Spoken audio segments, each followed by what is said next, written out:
Hello, chat. Hello, everyone. Welcome to the stream today. We have a very special stream for everyone today. As you can probably see on screen here, we're going to be talking about this lovely Tradwife tweet that divided the community in half, or so some people say. I also have a really special guest with me today. We have Brianna Wu with us. Sorry, my hair is a mess. I'm actually at work right now, but I was going to take off a little bit early, and you reached out, asked me if I wanted to talk about Christian trans tradwives, and I'm like, how could I say no to a request like this? Who would not want to talk about trans Christian tradwives? So thank you so much. Yeah, of course. Thank you for being here. It's truly a pleasure. I think the Christian trans tradwife it's a little underrepresented in our community. I think there's not too many Christian tradwives who are also trans. Well, maybe they're not allowed to be on Twitter. I don't know. Twitter does have a lot of unbiblical material on it, so. Yeah, I think being on Twitter is considered a sin by most of those people, so that's why we don't see them. Oh my god, J.K. Rowling is literally engaged in Holocaust denial, like, on the Twitter timeline as, we're recording this, so, yeah, kind of a little crazy. Oh, what, really? She's doing that right now? Yeah, have you missed this today? I guess I did, yeah. She is claiming that, trans people were not targeted, by the Holocaust, and that all the early, research on trans people was, not destroyed, which it was, so, Yeah. yeah, that's a choice. I guess when you have $1 billion, you can say stuff like that, That's but crazy. What? you know. Like, they were infamous for destroying a bunch of research and stuff. Like, it's not just Right, trans people that they destroyed research about. 100%, and it's like, I expect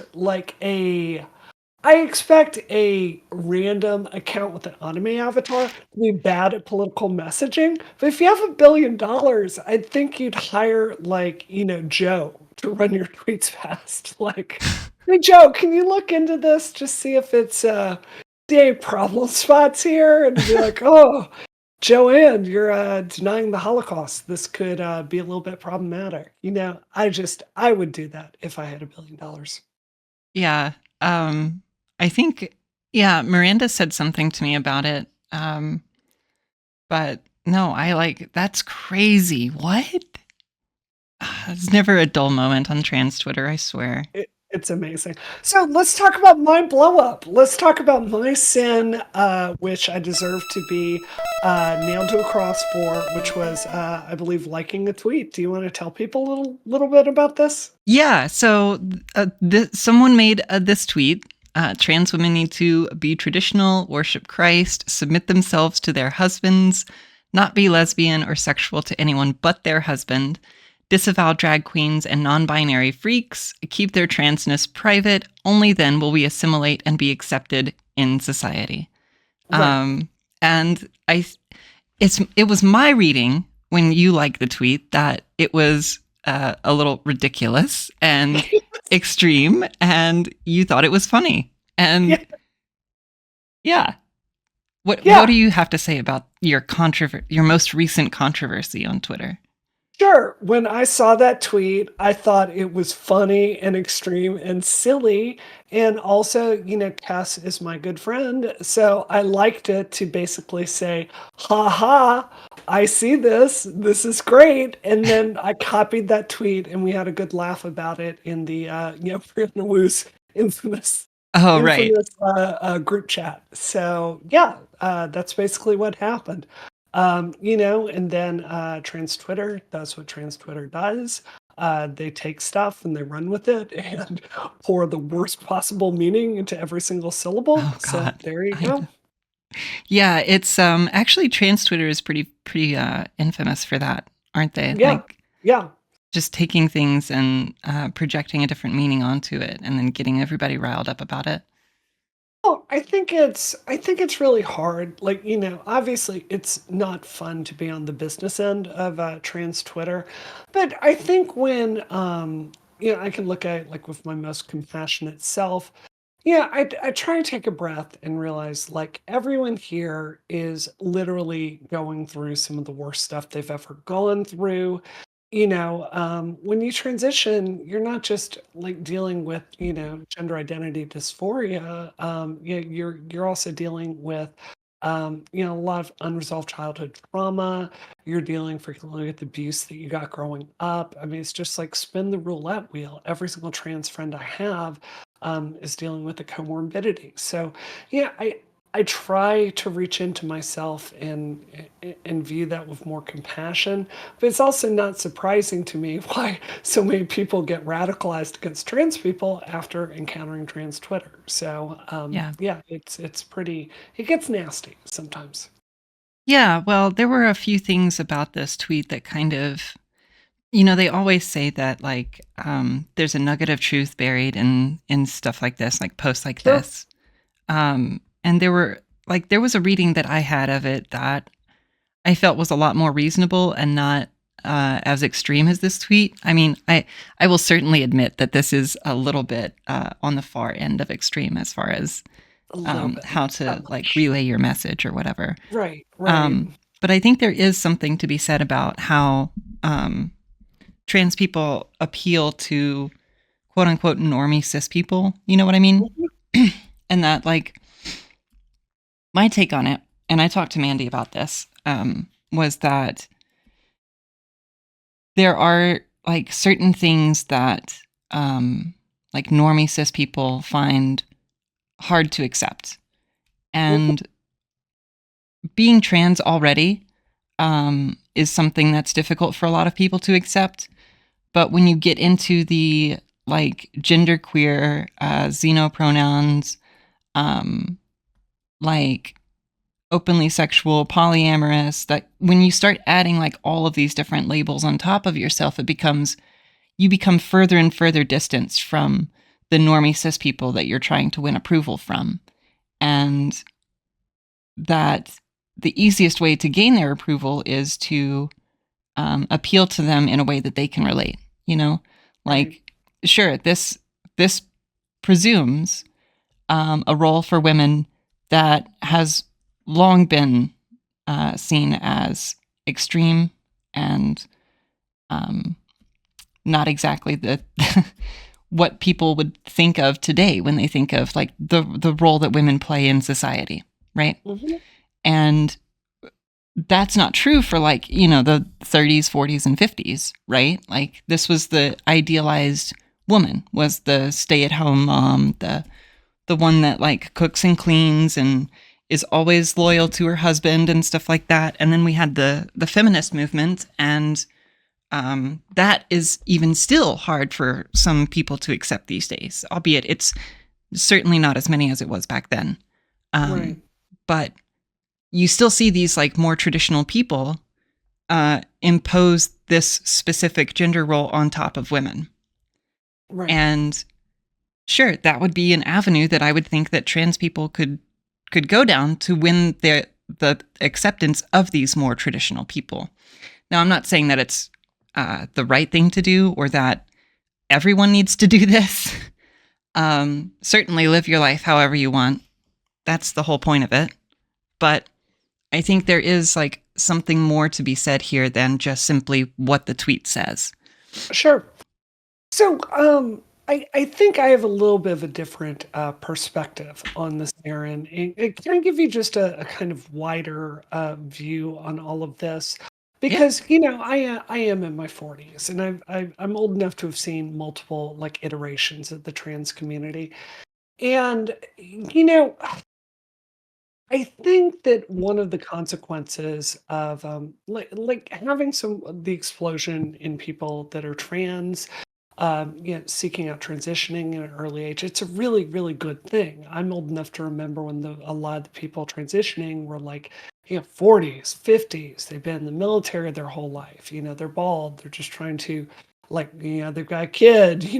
This was a lot of stories in the trans community like 20 years ago. So I'm really glad it's moved and people are like discovering who they are a lot earlier. I think one of the downsides to this, though, is, and to be really clear with this, I am a progressive. I believe in universal health care. It's literally my job to get progressive politics like put into actual public policy. But one of the things that's happened is I think that sometimes rather than talking to the community and saying, okay, you feel dysphoria, people are not treating you, they're treating you in a way that activates your dysphoria. What can we kind of do about that?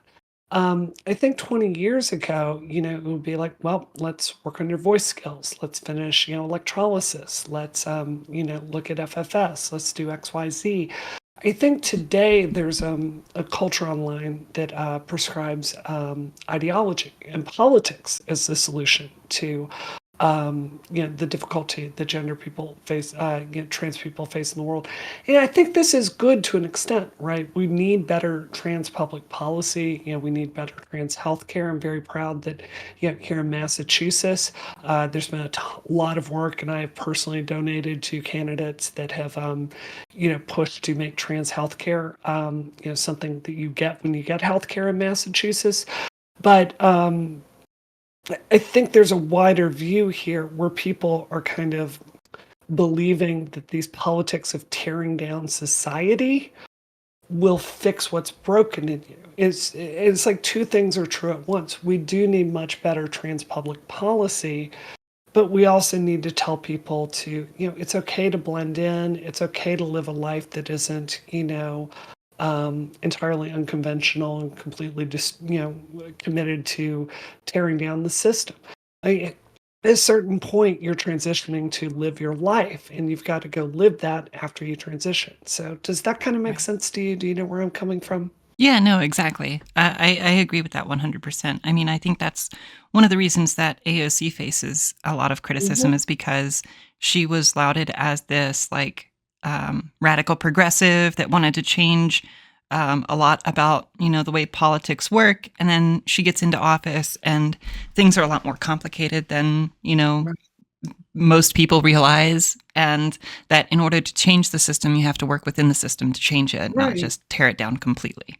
Right. Um, And I'm not going to endorse a religion. I mean, I don't think you should be like necessarily Christian. And yeah, I obviously completely disavow that really nasty, unnecessary comment about non-binary people and drag queens. yeah, It's just mean. And look, you and I both know that is always 100% about the insecurity people are feeling inside them when they that's right. feel the need to go after them, right?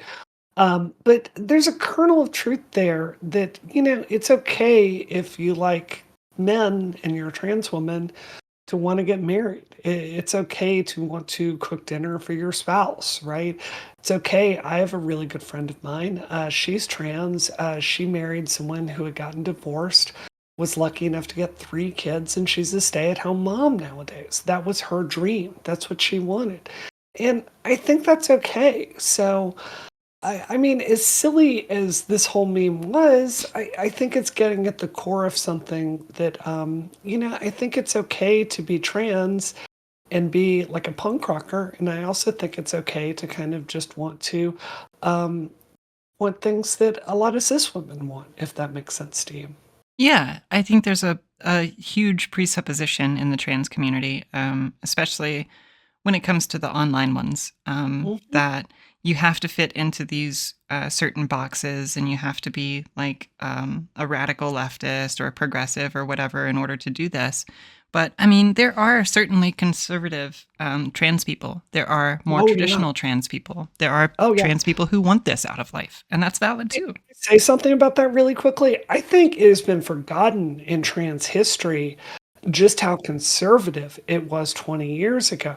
Because you've got to understand, a lot of trans people 20 years ago, when they felt this gender dysphoria as children, the solution that their parents and society gave them was to go into the military because the military will make you a man. Right. And there was a avalanche of 20 years ago, people that spent 20 years in the Air Force or the Navy, and they were all conservative. So, like conservative trans people have always been in the movement. I've disagreed with them, but to a certain extent, they're my sisters. So, Yeah, I think so. I think that's fair. Um, I don't know. Like I totally agree with your stance on like forcing a religion on trans people. That's you mhm. shouldn't force a religion on anyone, really. But I mean, like that's I'm glad that you see my point. Is that like there's like a little nugget of truth here that this kind of identity is valid, and you don't necessarily have to, agree with the groupthink in order to be valid as a trans person. I don't know if it's groupthink. I mean, I something I personally feel a lot of guilt about, Aaron, is I feel like there's so few spaces for trans people that I feel like trans people don't have a community except for like the most extreme community, Yeah, right? And I think that trans Twitter, it invites people to come in and like there's this void of rage and pain and hurt inside of you, and it urges you to make an anonymous account and just take it out on your enemies, whoever they are. And I want to be clear, there are a lot of really bad people out there, right? Like we mentioned J.K. Rowling at the start of this. She's a truly terrifying person. Like she is poisoning the public discourse and yeah, objectively hurting trans people. These bills that are going around the country, like limiting trans healthcare, it's terrifying. England just yesterday passed a bill to end access to puberty blockers. So oh, there's a lot to be angry about. But at the same time, something that we had 20 years ago was more of it was very common to have like a mother-daughter relationship in the trans community, like someone older who had been through it to kind of, listen to like the young punk rocker rage inside of you and go like, I hear you, I love you, I recognize that inside of you. Here's what you can do to make it better. That was very, very normal. And something I consistently see is those voices are consistently driven out of the community, and yeah. I think now we have a trans community without any like elder wisdom in it. And I think that's sad. Yeah, it is.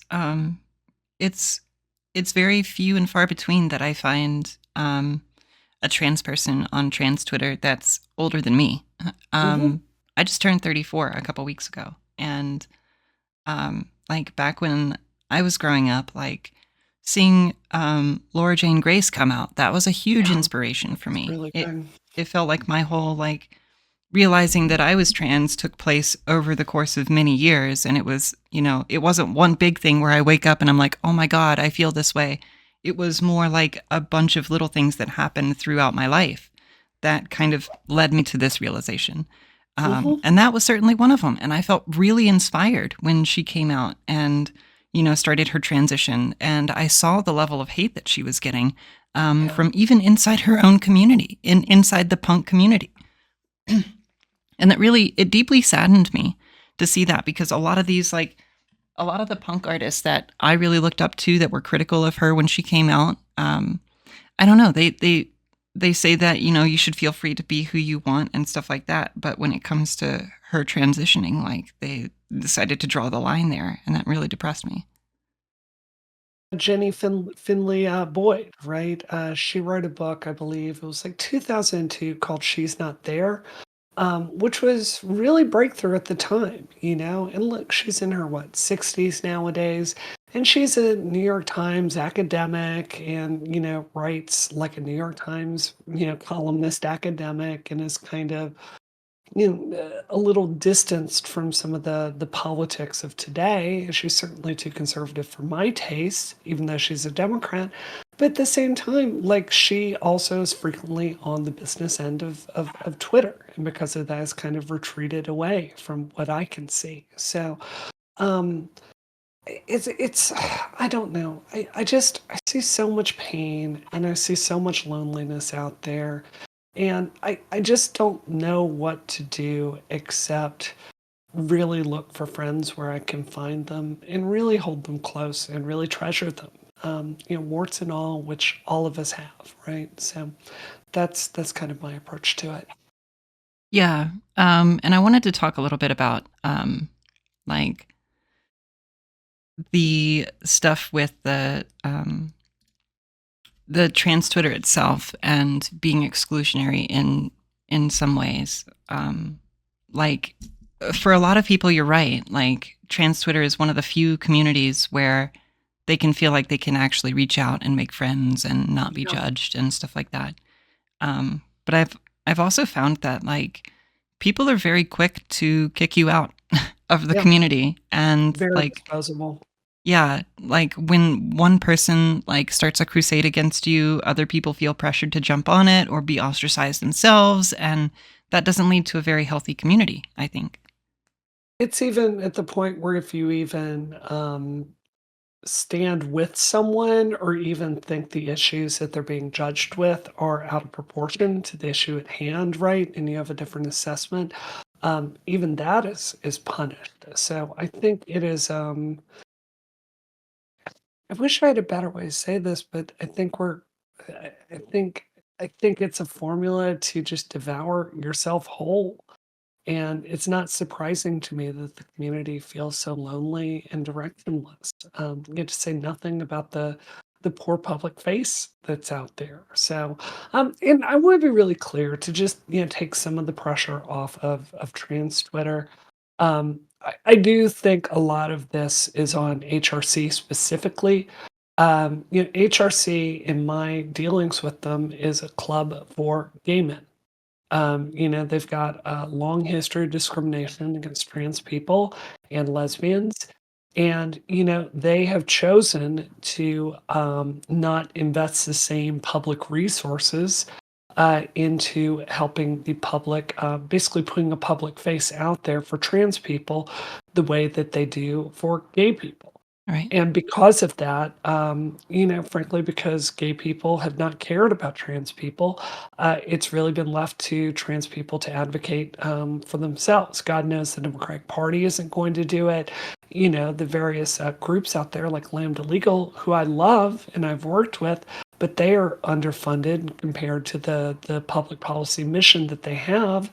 So, I mean, who is coming to help? I'm genuinely asking. Like, you essentially have a bunch of 20-year-olds trying to survive that are being put on a stage and asked to stand up for their own humanity. Yeah. Like, of course, it's not going well. Well, I pulled up the J.K. Rowling thing really quick. Um, she's calling it a fever dream that the Nazis burnt books. Like, I don't. It's just historically inaccurate, I think. Yeah. That's so funny. I didn't even. I mean, what can you say about her? She's radicalized. But yeah, this is the same thing that happened to Musk. It's the same thing that happened to Chappelle. And Yeah. God knows, look at my Twitter. I have no love for either of these people. But it's true, if you look, the start of their beef with trans people was encountering trans Twitter. Yeah. So, it's hard because I'm not trying to say, I'm not trying to blame trans people for the monsters that they are now fighting, but I am pointing out that it is radicalizing people. Yeah. And I think if you're serious about winning, I think it's something worth thinking about. I don't have any answers for it. Yeah. I think it's hard to find any answers for it because it's just when two sides get too far separated by their extremes that it Mhm. becomes difficult for them to come to the table and have an open and honest discussion. Everything Yeah, becomes poisoned by their extremities, and yeah, it's hard. Um, but I mean, yeah. specifically Go about ahead. Chappelle, I think Yeah, um, trans jokes can be funny. Okay, look at Robin Tran; she has a great set. Um, she's got some bad ones too. yeah, she's got some really bad She's ones got too. some really questionable material out there. She's a friend of mine, but yeah. But like the I would way that tell her he to rethink some of the jokes she's got, probably. but the way that he goes about it is just like it's the same tired old, stuff that people have heard a million times. It's not Yeah, like it's not anything good material. unique. It's not up to Chappelle standards. Yeah. It's what you'd hear in a downvoted Reddit post. Yeah. It's not good stuff. Yeah. It's like, oh, I thought this chick was a woman, and then it turned out that she wasn't, and oh, and that's the whole joke. And Yeah, it's so old and tired, and I feel like his fan base is even kind of getting tired of it. Like even the I people who are agree. diehard stands of Chappelle are just like rolling their eyes at this kind of stuff at this point, because it feels Yeah, like he's beating a dead horse. I couldn't agree more. Can I come back to the trans trad wife tweet because I want to talk about Yeah. something else that I thought one of the other reasons that I laughed that no one picked up on. I was really surprised to not see any discourse about this, which is if there was a trend of trans women transitioning and being very loyal to Christ and being, stay at home like traditional housewives that would cook and bake and clean, um, I frankly think a lot of religious people would be very into that. I Yeah. really think a lot of Christian conservative men would be really into that because I think a lot of this anti-trans stuff, it's ultimately about their own feelings of confusion, and I think it's about a need for power and dominion. So I actually think this would be remarkably popular if it were a trend. Yeah. Yeah, I mean, and that's kind of what I'm saying is that like, there are certainly some people that would really be into that idea, and Yeah. it would help open the door for them to be more accepting of trans people. I think a lot of times when some of these people think about trans people, they think about like sexual deviants and degenerates and stuff like that. And anything that reinforces their idea is just going to push them further into one extreme or the other. Yeah. And to see something like a little bit more traditional, like someone who like, wants to be with a man and raise a family and, be loyal and stuff like that. Like I feel like that would certainly be somebody that they can like get more acclimated to trans people with.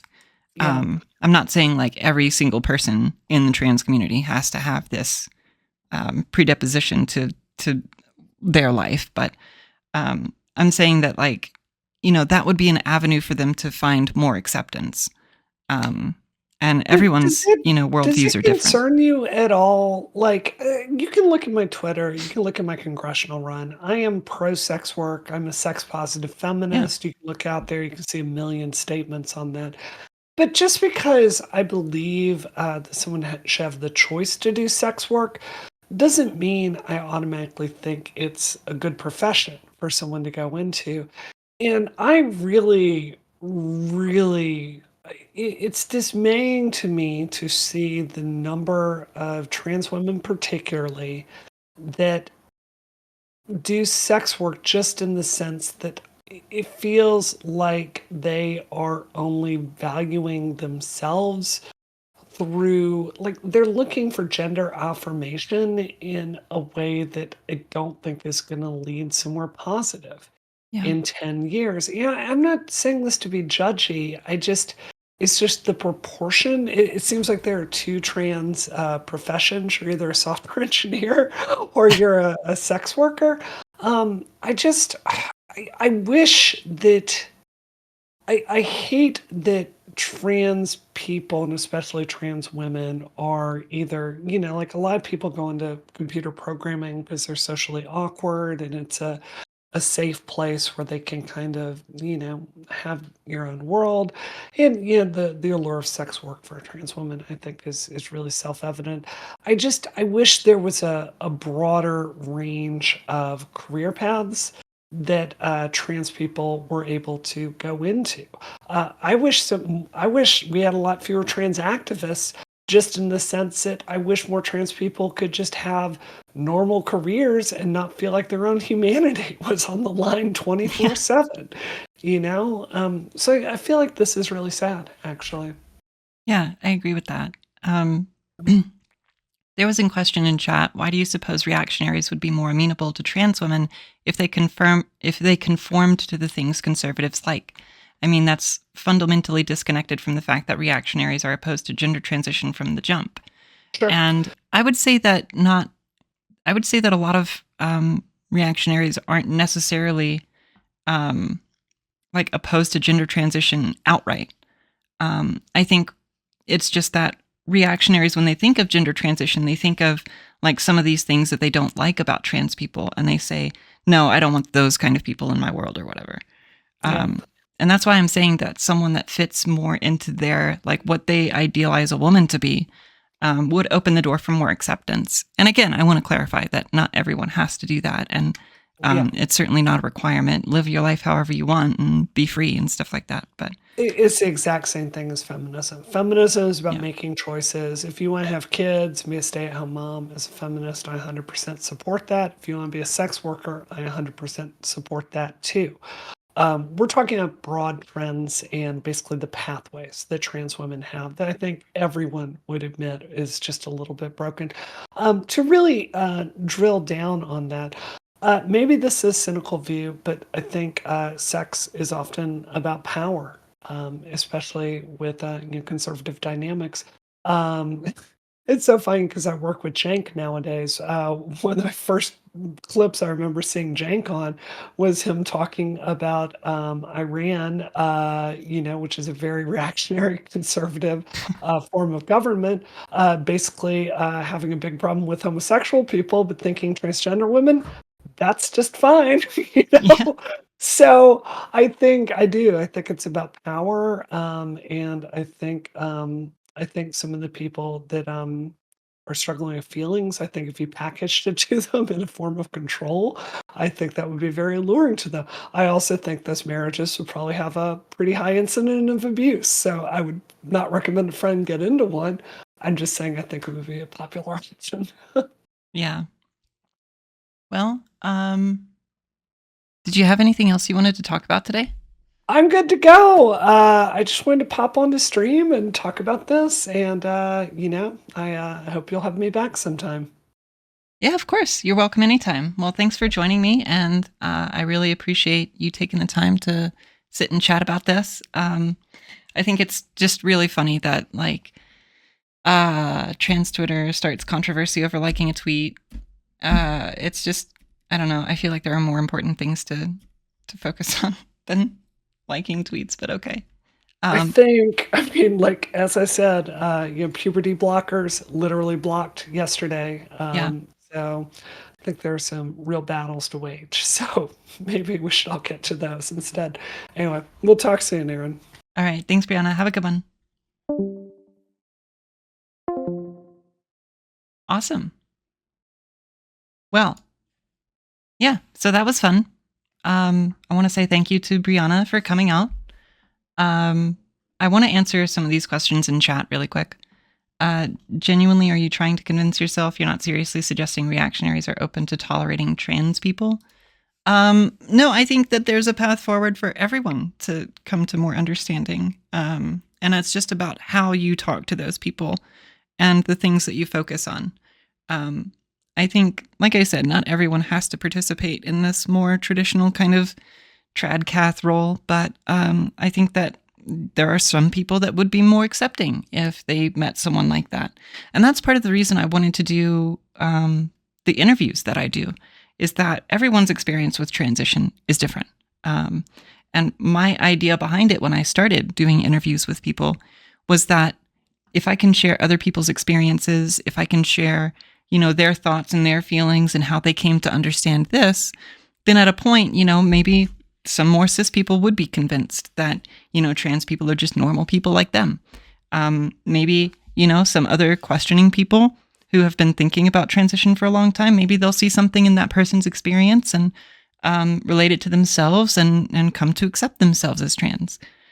So it's always been about, sharing perspectives and finding more acceptance, overall with people's oppositions to trans people. That's what I've wanted to do. You're talking about a lifestyle that, again, involves marrying early and pumping out kids. Well, I hate to break this to you, but trans people cannot birth children. That is just not something that happens. So I think adoption is a really great avenue. I personally was adopted when I was 2 years old. I think that if I ever wanted to have kids, I would certainly adopt. I have my orchiectomy scheduled soon.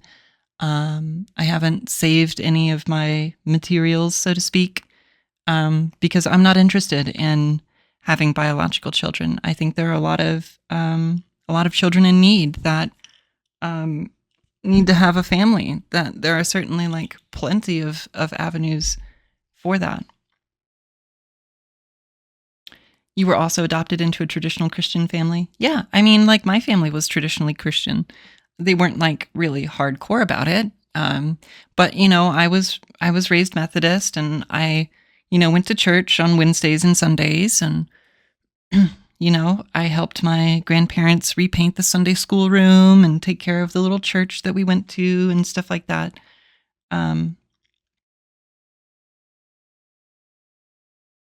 No, I'm not positioning adherence to this lifestyle as bridging the disconnect with conservatives. I don't think that's what I'm going for here.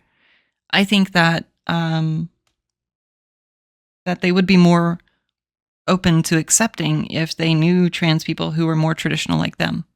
That's all. I'm not saying you have to adhere to that lifestyle by any means. And I think I've made that pretty clear throughout the course of this stream.